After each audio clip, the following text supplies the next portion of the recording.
President Trump virtually withdrawing out of East Asia, Southeast Asia, and focusing purely directly with China, Japan, Taiwan, Philippines, Indonesia, they all have to look after their own security. China still thinks that it is a hegemon when it comes to South China Sea. China thinks that anything that India does is actually targeted at China. But what China does not talk about is how China uses Pakistan to target India.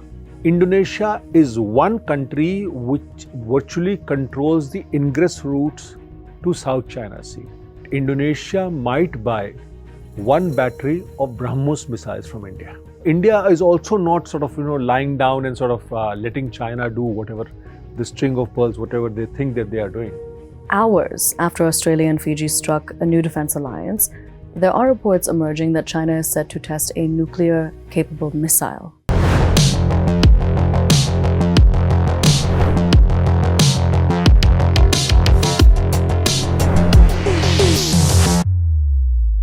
Hello and a very warm welcome to all. You're watching Hindustan Times and my name is Aisha Varma. On this segment of Point Blank, we focus on Indian diplomacy. Joining us is HT's executive editor, Mr. Shishir Gupta. Sir, namaskar.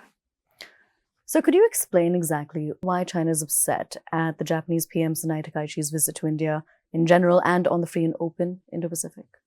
See, China has made a statement saying that India-Japanese relations should not be targeting a third country. Basically saying that all that India and Japan have done during Prime Minister Sanai Takaichi's visit was targeted at China, which is definitely not the case.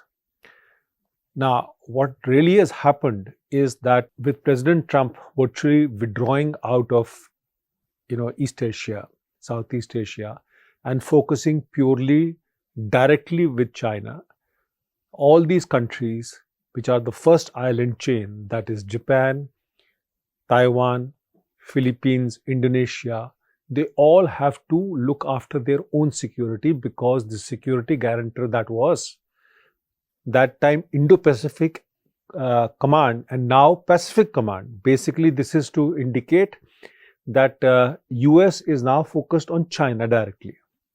So these countries have to take care of their own interest.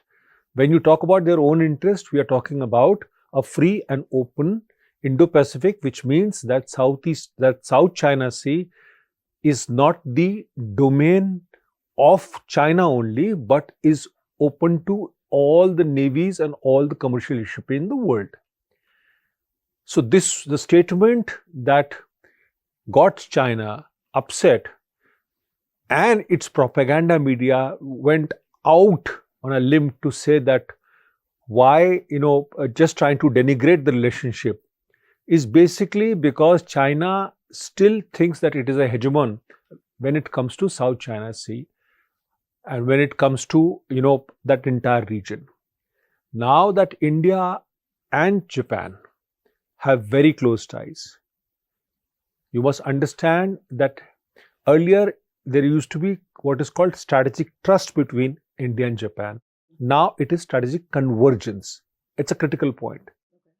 So that's obviously got the Chinese goat because they don't want India to be close to Japan because Japan has a huge legacy with China, a wartime legacy and so on and so forth.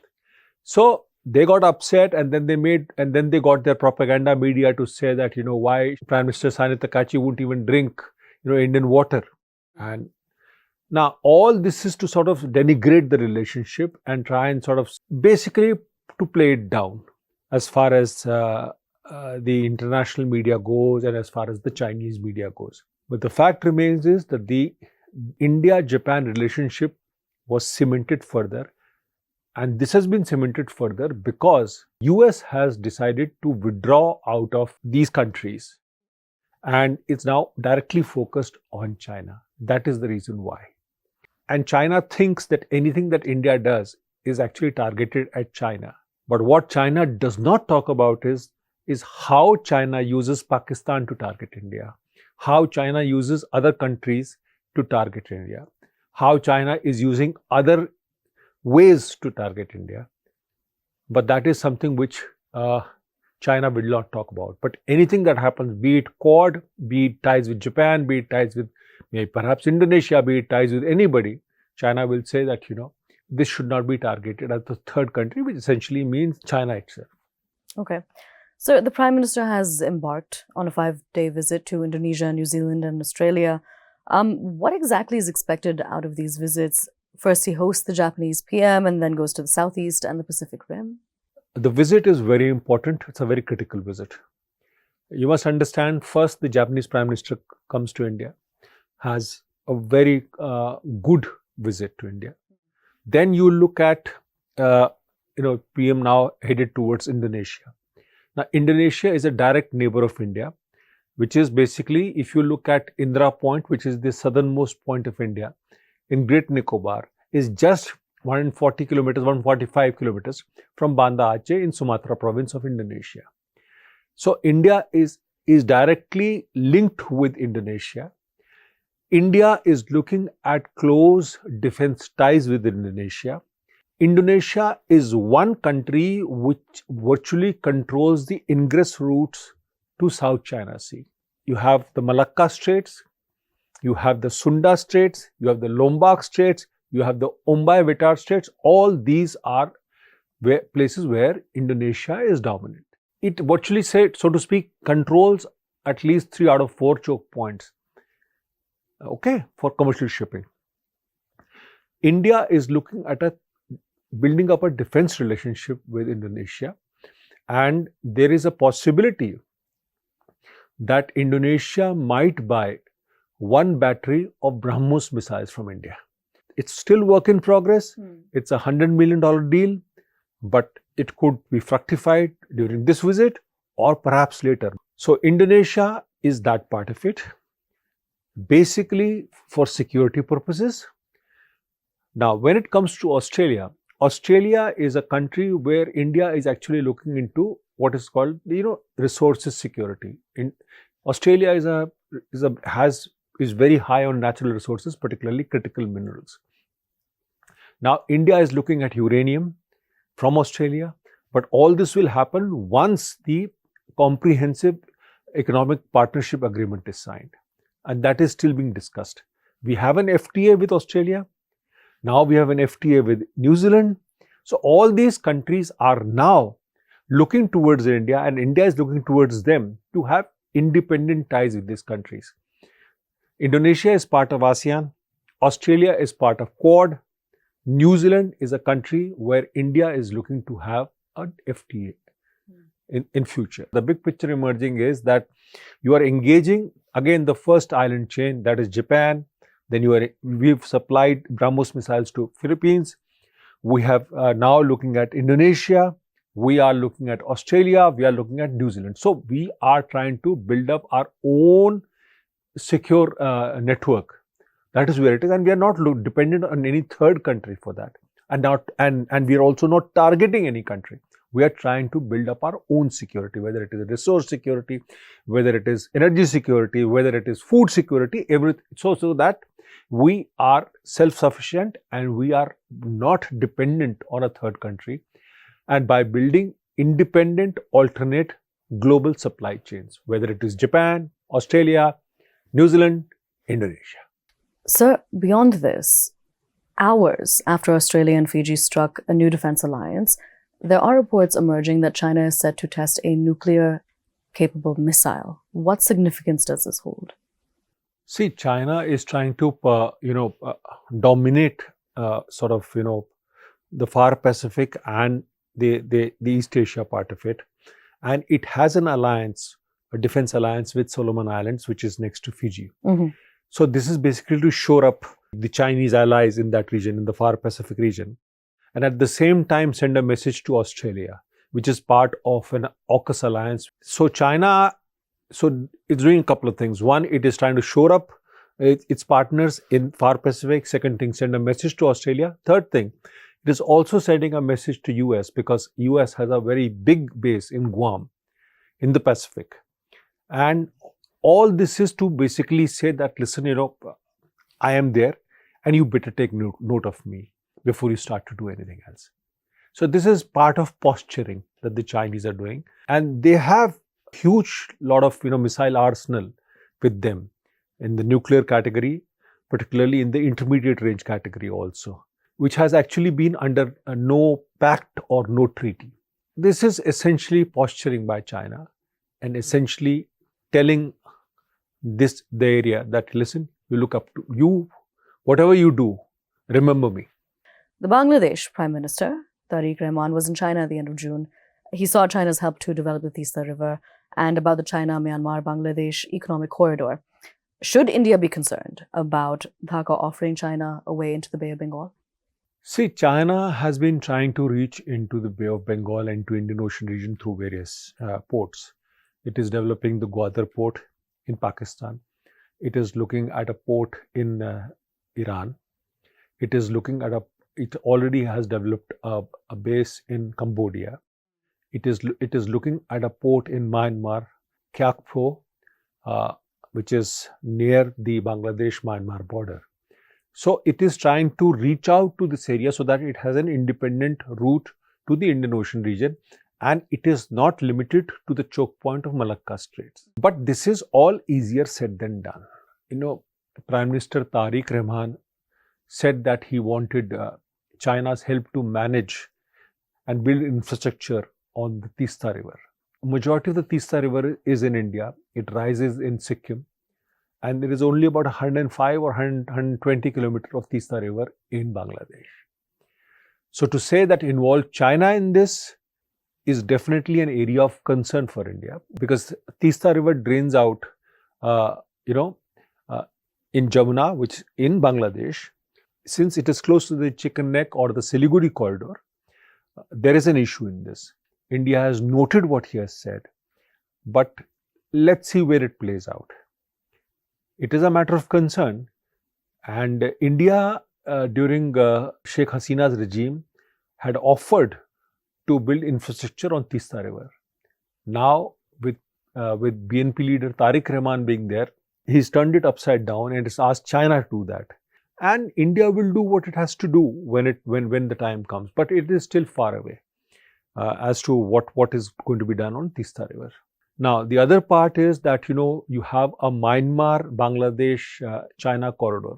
This is a bit of a pipe dream. Myanmar only recently, last week, had bombed the Bangladeshi border, the Rohingyas over there. There's a group militia over there, Rohingya militia, the Arakan Rohingya Salvation Front, if I'm not mistaken, and it was bombed. Their camps were bombed. So Bangladesh and Myanmar don't have a good relationship. Second thing is that the Myanmarese junta is not really in control of Myanmar, particularly towards its eastern borders, because there are a whole lot of militias over there which are ruling independently, whether it is the Buddhist Arakanese army, whether it is Chins, whether it is Kachins, whether it is the Brotherhood Alliance. For Bangladesh to give port to China, it's also not very easy, because the area where we're looking at is a very unstable area. And what has happened is that the Arakanese are throwing out the Rohingyas, and the Rohingyas are settling in over there. The Rohingyas have been infiltrated by Pakistan-based jihadi groups and by Bangladeshi jihadi groups. Myanmar is not very comfortable with China. I mean, because Myanmar had been globally isolated, it had been made a global pariah. That's why China came into Myanmar, and it was a mutual interest kind of thing. But now that India has reached out to Myanmar, and Myanmar has reached out to India, so things are not so easy. At the turn of the century, I had gone with then Foreign Minister Jaswant Singh to Myanmar, and we crossed Moreh, and India was looking at having a port at Sitwe, and this was supposed to be linked by the Kaledan project. It is now 25 years. The project is still not complete. Prime Minister Tariq Rahman may have to rethink his strategy on both counts. So beyond this, China is developing a number of ports in the Indian Ocean region. India calls it a string of pearls, designed to choke it in its own backyard. What do you have to say about it? See, this is all part of the PLA Navy's expansionist doctrine. I mean, they've focused themselves into now from a land-based doctrine to a sea-based doctrine, and that's why they're building these ports. Whether it is in Cambodia, whether they were trying in Myanmar, whether they're trying in Bangladesh, whether they're trying in Hambantota in Sri Lanka, they were trying in Maldives. Okay, they've got a whole lot of ports on the eastern seaboard of Africa. They've got into Djibouti. Then you Gwadar, Jaska in Iran, in UAE. So they have been building a whole lot of ports and sort of creating areas where they could use for turnaround of their warships. That's what they've been doing for a long time. But what has happened is that these projects, I mean, they have not really lived up to their own expectations. For instance, like Gwadar is still to be functional in that way. Hambantota has been a disaster in many ways. There's a huge infrastructure that was created and there's airport over there. It is not working. The whole idea was for China is to expand and expand its footprint all over the Indian Ocean region as well as the Pacific. In Pacific, they want to go beyond the first island chain so that the target becomes the US governed Guam. And then it is the American western coast, California. This side, they have gone down deep. They're looking at minerals in what is called the 90-degree ridge. They have been prospecting. They have been doing actually surveying so that their submarines can go out there in the future. So they have been trying to do all that. But the thing is that while China is doing all that, India is also moving in its own direction. India is now trying to build the Great Nicobar project. There have been activities over there where India has taken huge strategic steps, particularly when it comes to Andaman Nicobar Island. Then India is building on Lakshadweep. India has about 162 islands. Okay. Then India is looking at various places like Agalika with Mauritius, a naval base over there. India has now put security advisors in Seychelles. India is there engaging both Sri Lanka as well as Maldives. So India is also not sort of lying down and sort of letting China do whatever the string of pearls, whatever they think that they are doing. But India has to be aware and India has to really carefully monitor as to what the Chinese activity is, because the Chinese Navy is growing by leaps and bounds. And what has happened is that for India, it cannot rely purely on any third power to look at China, to contain China. Because what has happened is that China is directly being engaged by US. India has to start doing things on its own. So the string of pearls is something one has to be bothered about and something that has to be countered. And this is exactly what this government is doing. That's where it is. But you see, the problem over here is that China has to come to terms that India is not what it wants it to be. India is not a regional power. Okay. Just as China is still not the number one power, it is still a rising power. India is not a regional power, and India has to be dealt with a certain amount of respect and with certain amount of concern. Because what you are doing to India via Pakistan or via Bangladesh or via Nepal or via Sri Lanka or via Maldives, you should expect that India will also counter this. I mean, this government does not take anything lying down. Sir, thank you so much for joining us and providing us with all of that insight. With that, it's a wrap. Do stay tuned for next week's segment of Point Blank.